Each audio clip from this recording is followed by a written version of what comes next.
এবার গুলি করা হয়েছে এক এনসিপি নেতাকে, আমরা যতটুকু জানতে পেরেছি, এবং তার মাথার বাম পাশে গুলি করেছে দুর্বৃত্তরা। খুলনায় এনসিপি নেতাকে প্রকাশ্যে গুলি, অবস্থা আশঙ্কাজনক। খুলনায় যেই ঘটনা ঘটেছে তাতে দেখা যাচ্ছে যে জাতীয় নাগরিক পার্টি এনসিপিদের মাথায় গুলির ঘটনা ঘটেছে। সোমবার দুপুর 12:15টার দিকে সোনাডাঙ্গা এলাকায় প্রকাশ্যে এই ঘটনা ঘটে। অলরেডি এনসিপির বিভাগীয় আহ্বায়ক গুলিবিদ্ধ হয়েছে, আজ সকালে খুলনার মধ্যে এভাবে একে একে গুলিবিদ্ধ হচ্ছে। তাই এনসিপির যে টোকাই পাটনা নাহিদ আছে, সার্ভিস আলম আছে, এই মলম হাসনাদ আছে, তারা যদি বাইরে পড়ে যায়। এই ঘটনা ঘটিয়েছে আওয়ামী লীগের মাধ্যমে ঘটানো হয়েছে। এখন আমাদের সবার কাছে পরিষ্কার যে বিশেষ একটি শক্তি ঘোলা পানিতে মাছ শিকারের চেষ্টা করছে। আওয়ামী লীগ নির্বাচনের প্রস্তুতি বেশ জোরে সোরে শুরু করে দিয়েছে। স্বয়ং শেখ হাসিনার কাছ থেকে সম্প্রতি দলীয় কর্মীদের নির্বাচনের জন্য প্রস্তুত হওয়ার নির্দেশ এসেছে। শেখ হাসিনা স্পষ্ট বুঝেছেন এটা, তাই দলীয় সমর্থকদের উদ্দেশ্যে বার্তা দিয়েছেন প্রচার অভিযান শুরু করার। দর্শক, নতুন একটা নিউজ আপনাকে স্বাগতম। প্রিয় দর্শক, বাংলাদেশের যে বর্তমান রাজনৈতিক প্রেক্ষাপট এবং যে পরিস্থিতির সৃষ্টি হয়েছে তারই আলোকে আপনাদের সামনে কয়েকটা গুরুত্বপূর্ণ খবর নিয়ে হাজির হয়েছি, যার কিছুটা অংশ বিশেষ ইতিমধ্যেই ভিডিওর শুরুতেই দেখেছেন। তো দর্শক, ভিডিওর শুরুটা দেখেই কিন্তু বুঝতে পেরেছেন যে আজকে নিউজটা ঠিক কতটা গুরুত্বপূর্ণ এবং ঠিক কোন বিষয়টাকে ইঙ্গিত করছে। তাই বলবো, যারা ভিডিওটি অন করেছেন না টেনে সম্পূর্ণ নিউজটি মনোযোগ সহকারে দেখতে থাকুন। তো দর্শক, আর দেরি না করে চলুন দেখে আসবো আজকে সেই কাঙ্ক্ষিত ভিডিওগুলো। তবে তার আগে বলবো, যারা প্রতিনিয়ত আপডেট খবর দেখতে চান তাহলে অবশ্যই আমাদের চ্যানেলটি সাবস্ক্রাইব করে পাশে থাকা বেল আইকনটি ক্লিক করে দিন। আর যারা ইতিমধ্যেই চ্যানেলটি সাবস্ক্রাইব করে রেখেছেন তাদেরকে অসংখ্য ধন্যবাদ। তো চলুন দর্শক, ভিডিওটিতে একটি লাইক দিয়ে আমরা ধারাবাহিকভাবে সবগুলো ভিডিওর আলোচনা দেখে আসি। খুলনায় এনসিপি নেতাকে প্রকাশ্যে গুলি, অবস্থা আশঙ্কাজনক। খুলনায় যেই ঘটনা ঘটেছে তাতে দেখা যাচ্ছে যে জাতীয় নাগরিক পার্টি এনসিপির খুলনা বিভাগীয় প্রধান এবং শ্রমিক শক্তির কেন্দ্রীয় সংগঠক মোতালেব শিকদারের মাথায় গুলির ঘটনা ঘটেছে। আশঙ্কাজনক অবস্থায় তাকে খুলনা মেডিকেলে নেওয়া হয়েছে। সোমবার দুপুর 12:15টার দিকে সোনাডাঙ্গা এলাকায় প্রকাশ্যে এই ঘটনা ঘটে। সামাজিক যোগাযোগ মাধ্যম ফেসবুকে দেওয়া এক পোস্টে তথ্য জানিয়েছেন এনসিপির যুগ্ম মুখ্য সংগঠক ডাক্তার মাহমুদা মিতু। পোস্টে তিনি লেখেন, এনসিপির খুলনা বিভাগীয় প্রধান এবং এনসিপির শ্রমিক শক্তির কেন্দ্রীয় সংগঠক মোতালেব শিকদারকে একটু আগে গুলি করা হয়েছে। আশঙ্কাজনক অবস্থায় খুলনা মেডিকেলে নেওয়া হয়েছে। এই যে দেখেন পোস্ট এবং পরিস্থিতিটা দেখেন। এখন প্রশ্ন হলো যে এটা কি মানে বিচ্ছিন্ন ঘটনা? এটা কেউ বলবেন বিচ্ছিন্ন ঘটনা না। খুলনায় ধারাবাহিকভাবে হচ্ছে, চট্টগ্রামে ধারাবাহিকভাবে হচ্ছে, অন্যান্য দেশেও কিন্তু ধারাবাহিকভাবে ঘটছে কেন? ঘটছে হচ্ছে কেন্দ্রের যে আইন শৃঙ্খলা ব্যবস্থা এটা ভেঙে পড়ছে। এটাকে কেউ তোয়াক্কা করছে না। পুলিশ নেই, প্রশাসন নেই, কিচ্ছু নেই, তাৎক্ষণিক কোনো ব্যবস্থা নেই। আমি বারবার বলেছি দর্শক, প্রায় প্রতিদিনই বলতে হচ্ছে, আপনি যতক্ষণ না পর্যন্ত তাৎক্ষণিক অ্যাকশনে না যাবেন ততক্ষণ পর্যন্ত আপনি এদেরকে নিবৃত্ত করতে পারবেন না। অলরেডি আউট অফ মানে আপনার হাতছাড়া হয়ে গেছে, আউট অফ অর্ডার। এইটা নিয়ন্ত্রণে আনতে গেলে আপনাকে এখন শক্তি দেখাতে হবে। সেই শক্তি খালি হাতের শক্তি না, সেই শক্তি গলার শক্তি না, সেই শক্তি আপনি আইওয়াশ করে কিচ্ছু হবে না। একটা দানবীয় শক্তির মধ্যে আমরা ঢুকে পড়ছি আস্তে আস্তে।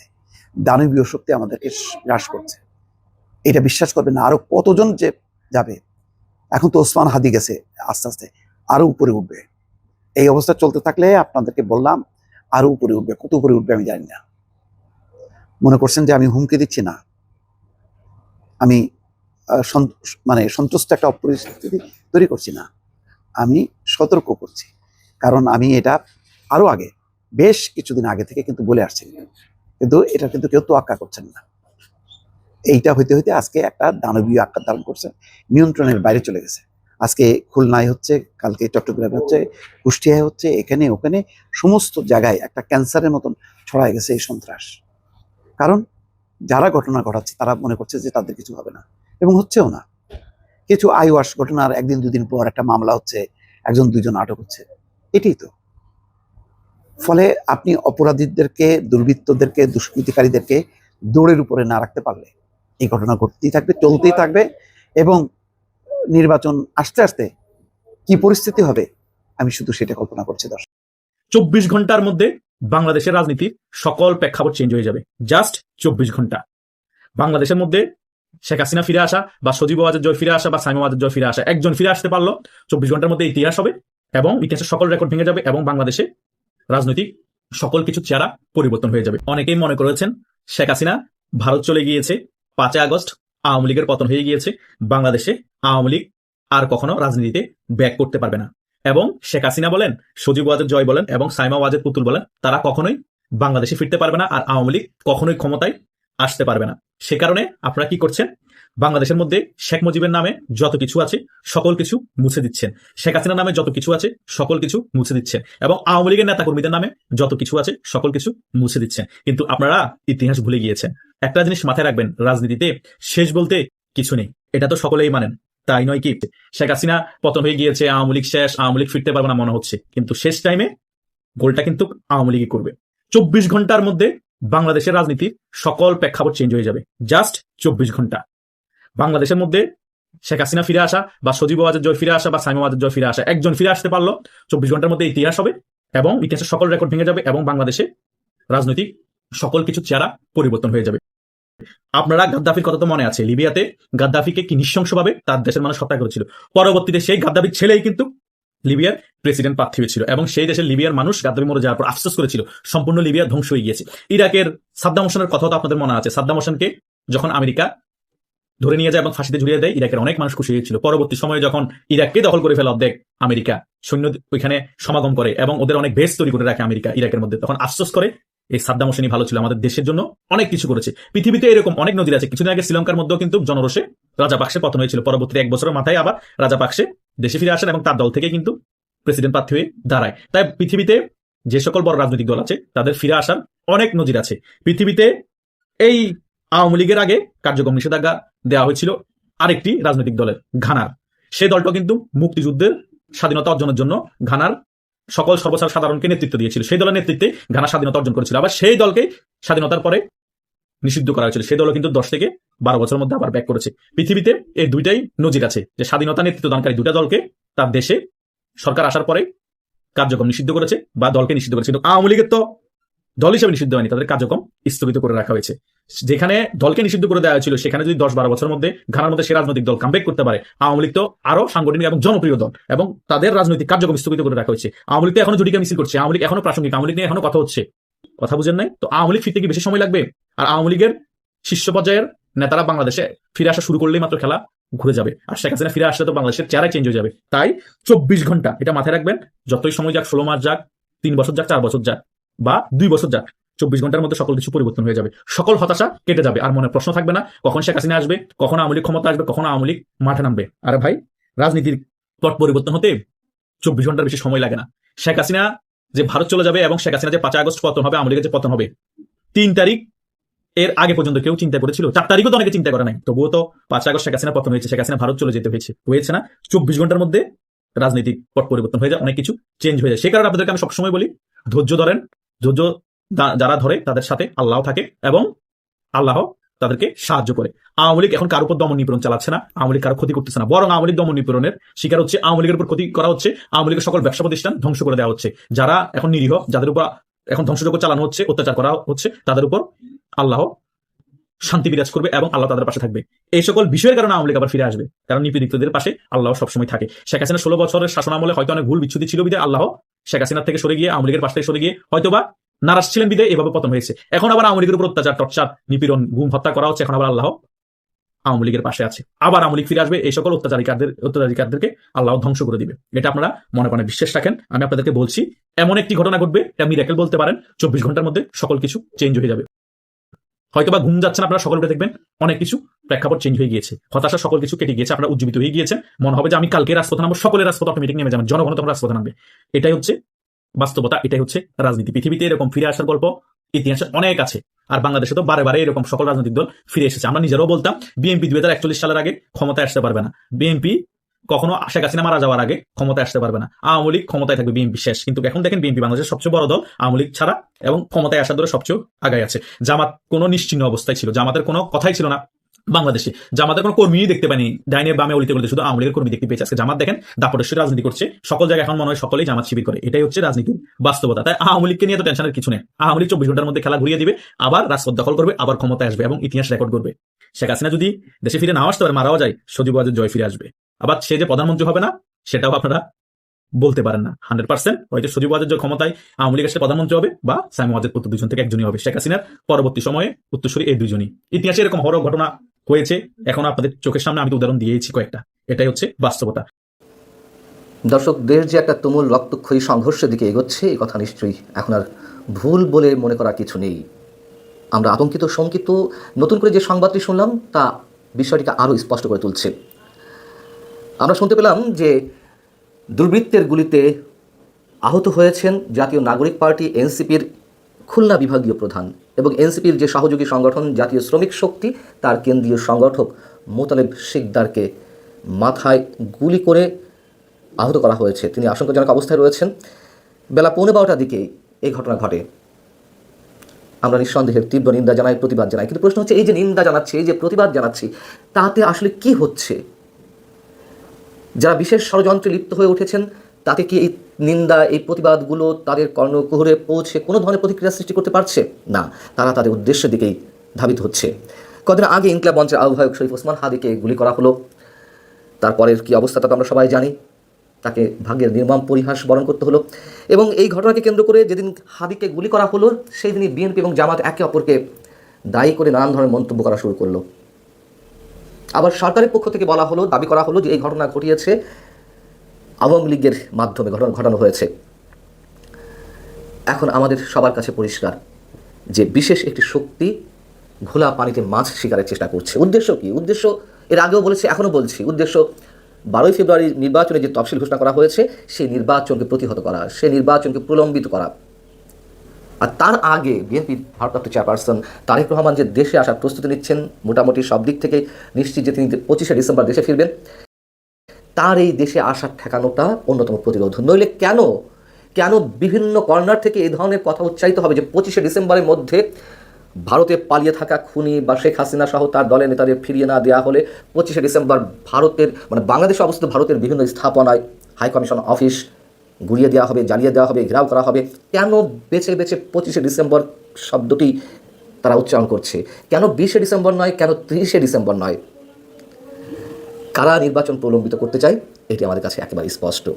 এদিকে সেই ভারতের বিরুদ্ধে একের পর এক উস্কানিমূলক বক্তব্য, ভারতের বিরুদ্ধে যুদ্ধ ঘোষণার যে প্রস্তুতি এবং ভারতের বিরুদ্ধে জামাত শিবিরের 50 লাখ যুবক যুদ্ধ করতে প্রস্তুত, এই ঘোষণা তো জামাতের নায়েবে আমির ডক্টর আবদুল্লাহ তাহের সাহেব তিনি নিজেই দিয়ে দিয়েছেন। এইসব ঘটনাকে কেন্দ্র করে ভারত বাংলাদেশের মধ্যকার যে সম্পর্ক তা রীতিমতো এখন এই মুহূর্তে বিষিয়ে উঠেছে। বাংলাদেশে ভারতের বিভিন্ন হাই কমিশন অফিস ঘেরাও করা হয়েছে, আক্রমণ করার চেষ্টা করা হয়েছে। ভারতেও বাংলাদেশের দূতাবাস আক্রমণ করার চেষ্টা করা হয়েছে, সেখানে আমাদের হাই কমিশনারকে হত্যা করার হুমকি দেওয়া হয়েছে, যদিও ভারত সেটি অস্বীকার করেছে। আমাদের পররাষ্ট্র উপদেষ্টা মিস্টার তৌহিদ হোসেন তিনি বলেছেন যে কথা সত্য, যে সেখানে আমাদের হাই কমিশনারকে হত্যা করার হুমকি দেওয়া হয়েছে। সব মিলিয়ে কোন অবস্থার দিকে যাচ্ছি আমরা? এবং এই যখন প্রশ্ন আমাদের সবার সামনে, তার মধ্যে আবার পাকিস্তানের কোনো পত্রিকাতে গুজব ছড়ানো হচ্ছে যে বাংলাদেশে ভারতের সীমান্তে আমাদের যুদ্ধাস্ত্রগুলো সেখানে মজুত করা হচ্ছে। টাইমস অফ ইসলামাবাদ তারা বলছে ভারতের সাথে চলমান সীমান্ত উত্তেজনার মধ্যে তুরস্কের তৈরি TRG 300 এবং TRG 230 গাইডেড রকেট সিস্টেম দিয়ে বাংলাদেশ তার আর্টিলারি সক্ষমতা জোরদার করছে। ফোর্সেস গোল 2030 আধুনিকরণ পরিকল্পনার অধীনে অর্জিত এই নির্ভুল অস্ত্রগুলি প্রতিবেশী হুমকির বিরুদ্ধে সম্ভাব্য প্রতিরক্ষামূলক অভিযানের জন্য বর্ধিত পরিসর এবং নির্ভুলতা প্রদান করে। এদিকে শোনা যাচ্ছে বিপ্লবী সরকার গঠন হয়েই যাচ্ছে, এমনটা শোনা যাচ্ছে, এবং বিপ্লবী সরকারের দাবিও তোলা হয়েছে। এবং এই দাবি শুরু থেকেই তো যারা জুলাই অভ্যুত্থান ঘটালেন তাদের মুখ থেকে আমরা শুনতে পারছি। বিপ্লবী সরকারের রাষ্ট্রপতি কে হবেন, প্রধানমন্ত্রী কে হবেন, সেগুলো নাকি সব ঠিকঠাক।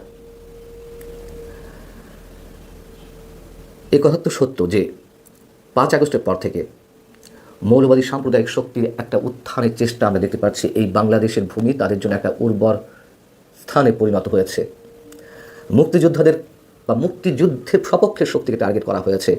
ডেইলি স্টার, প্রথম আলো, ছায়ানট কিংবা উদয়চিতে যে হামলার ঘটনা ঘটলো, জ্বালিয়ে দেওয়ার ঘটনা ঘটলো, এটি এখন অনেকের মুখ থেকেই উচ্চারিত হচ্ছে। যেমন নিউ এজের সাংবাদিক নুরুল কবির স্পষ্টতভাবে বলেছেন যে তিনি বিশ্বাস করেন এইসব হামলার সরকারের প্রশ্রয় হচ্ছে। এবং সরকারের একটি অংশ এর জন্য দায়ী। বাংলাদেশকে নিয়ে আন্তর্জাতিক একটি গোষ্ঠী খেলা করছে, এটা নতুন কিছু নয়, ডিপ স্টেটের খেলা চলছে। এবং গত কয়েকদিনের যে নানান ঘটনাবলী, তার মধ্য দিয়ে আমাদের সামনে যে বাংলাদেশ উপস্থিত হয়েছে, সেই বাংলাদেশের চিত্র এখন সারা বিশ্বে ছড়িয়ে পড়েছে। সেগুলো নিয়ে এখন নানান পর্যায়ে কথাবার্তা হচ্ছে, লেখালেখি হচ্ছে, প্রতিবাদ জানানো হচ্ছে, নিন্দা জানানো হচ্ছে। Human rights watch, international, amnesty international সহ বিভিন্ন মানবাধিকার সংগঠন প্রতিবাদ জানাচ্ছে, তারা সরকারকে সতর্ক করে দিচ্ছে। সাংবাদিক নির্যাতন চলছে, তার বিরুদ্ধে কথাবার্তা উঠছে। কিন্তু আমরা দেখছি সরকারের যারা নীতি নির্ধারক, সরকারের যারা চালিকা শক্তি হিসেবে এই মুহূর্তে রয়েছে, তারা নির্বিকার। শুধু কথায় বলা হচ্ছে যে আমরা অসভ্যতা থেকে সভ্যতার যুগে প্রবেশ করেছি। এটা কি সভ্যতার যুগ? তারা কথায় বলছে একটা ঐতিহাসিক নির্বাচন দেবে। এই কি ঐতিহাসিক নির্বাচনের পূর্ব দিনগুলোর অবস্থা? নিশ্চয়ই অবস্থা চলতে পারে না। এবং যারা ঘোলা পানিতে মাছ শিকারের চেষ্টা করছে, তারা যে আপাত দৃষ্টিতে সফল হবে না সে কথাও নিশ্চিতভাবে বলা যাচ্ছে না। দিন শেষে নিশ্চিতভাবে তারা পরাজিত হবে, আমরা সবাই জানি। কিন্তু তার আগের বাংলাদেশের কোন চিত্র আমাদের সামনে উপস্থিত হয়েছে এবং আরও কতটা ভয়ঙ্করভাবে আমাদের সামনে আসতে যাচ্ছে, আমরা সবাই শঙ্কিত নিঃসন্দেহে। শরীফ ওসমান হাদিকে গুলি করে হত্যা করা হলো। তাদের হত্যাকারীদের কাউকেই এখনো আটক করা গেল না। কেন আটক করা গেল না? কারা খেলছে? এনসিপি নেতাকে মোতালেব সিদ্দারকে যে গুলি করা হলো, তিনি বাঁচবেন নাকি অন্য কোনো অনাকাঙ্ক্ষিত খবর আমাদেরকে শুনতে হবে আমরা জানি না। তবে সমীকরণগুলো খুব স্পষ্ট, কারা খেলছে। বাংলাদেশ কি ভারতের বিরুদ্ধে গোপন যুদ্ধের পরিকল্পনা করছে? ঢাকায় কি সত্যি শাখা খুলেছে পাকিস্তানের গোয়েন্দা সংস্থা আইএসআই? পশ্চিমবঙ্গ আর উত্তর পূর্ব ভারতকে অশান্ত করার ছক কি আগেই কষা হয়ে গেছে? আর ঠিক এই সময়ে বঙ্গোপসাগরের আকাশ জুড়ে কেন নোটাম জারি করলো ভারত? এটি কি সাধারণ মহড়া নাকি নীরব যুদ্ধের আগে শেষ সতর্কবার্তা? ওসমান হাদির মৃত্যু, ভারতীয় দূতাবাসে হামলা, রাস্তায় ছড়িয়ে পড়া ভারত বিদ্বেষ, সব কি আলাদা ঘটনা নাকি সব কিছুর পেছনে রয়েছে ভয়ঙ্কর কোনো ষড়যন্ত্র? বাংলাদেশের ক্ষমতায় আসে অন্তর্বর্তী সরকার নেতৃত্বে মোহাম্মদ ইউনূস। শুরুতেই বলা হয়েছিল এটা শুধুই নির্বাচনকালীন প্রশাসন, কিন্তু সময় যত গড়াচ্ছে ততই সামনে আসছে এক ভিন্ন বাস্তবতা। ভারতীয় গণমাধ্যম সংবাদ প্রতিদিনে বলা হচ্ছে কয়েক মাস আগে ঢাকায় শাখা খুলেছে পাকিস্তানের গোয়েন্দা সংস্থা আইএসআই। প্রতিবেদনে আরও বলা হয় বাংলাদেশে সাম্প্রতিক সহিংসতার নেপথ্যে রয়েছে এই আইএসআইয়ের ঢাকা সেল। শুধু তাই নয়, পশ্চিমবঙ্গ, উত্তর পূর্ব ভারতকেও অশান্ত করার ষড়যন্ত্র করছে পাকিস্তানি এই গোয়েন্দা সংস্থা। এটা কোনো সাধারণ কূটনৈতিক যোগাযোগ নয়, কারণ আইএসআই মানে শুধু গোয়েন্দাগিরি নয়। প্রশ্ন একটাই, পাকিস্তান হঠাৎ করে বাংলাদেশে এত আগ্রহী হলো কেন? উত্তর লুকিয়ে আছে ইতিহাসে। 1971 সালে পাকিস্তানের সবচেয়ে বড় পরাজয় হয় বাংলাদেশ সৃষ্টির মাধ্যমে। আজ সেই বাংলাদেশকে ভারত বিরোধী প্ল্যাটফর্মে ব্যবহার করতে চাইছে ইসলামাবাদ। লক্ষ্য তিনটি: 1. বাংলাদেশে জামাতের রাজনৈতিক পুনরুত্থান, 2. নির্বাচন বিলম্বিত করা এবং 3. ভারতকে চারদিক থেকে চাপে ফেলা। আর এই 3 লক্ষ্য পূরণে আইএসআই ঢাকা সেল সক্রিয় বলে ভারতীয় গণমাধ্যম থেকে দাবি করা হয়েছে। সেখানে আরও বলা হয় পশ্চিমবঙ্গ এবং উত্তর পূর্ব ভারতের রাজ্যগুলোতে সন্ত্রাসী সংগঠন তৈরি করতে চাইছে আইএসআই। ইনকলাব মঞ্চের মুখপাত্র শরীফ ওসমান হাদি গুলিতে আহত হওয়ার পর ইনকলাব মঞ্চের কর্মীরা বিএনপিকে দায়ী করেছিল। হাসপাতালে হাদিকে দেখতে গিয়ে তোপের মুখে পড়েছিলেন বিএনপি নেতা মির্জা আব্বাস। দেওয়া হয়েছিল ভুয়া ভুয়া স্লোগান।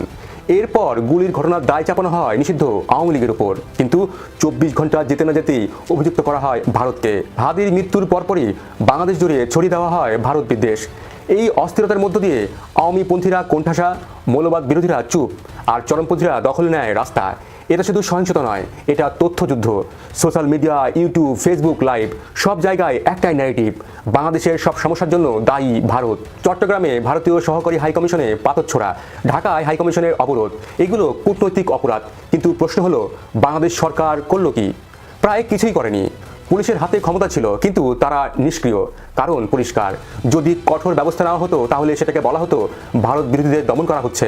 বাংলাদেশের গোয়েন্দা বিভাগের এক কর্মকর্তার বরাত দিয়ে পত্রিকাটি আরও লিখছে, আইএসআই ঢাকা সেলের প্রাথমিক লক্ষ্য হলো বাংলাদেশের শাসনভার জামাতের হাতে তুলে দেওয়া, যাতে দেশে অশান্তির বাতাবরণ তৈরি হয়। যদি তা সম্ভব না হয় তাহলে বিকল্প হিসাবে তাদের লক্ষ্য হলো নির্বাচন বিলম্বিত করা। আইএসআইয়ের বৃহত্তম লক্ষ্য বাংলাদেশ নয়, লক্ষ্য ভারত। পশ্চিমবঙ্গ, আসাম, মেঘালয়, ত্রিপুরা, মিজোরাম, নাগাল্যান্ড, মণিপুর, এই 7 সিস্টার্স এর নতুন জঙ্গি সংগঠন গড়ে তোলাই আইএসআইয়ের মাস্টার প্ল্যান।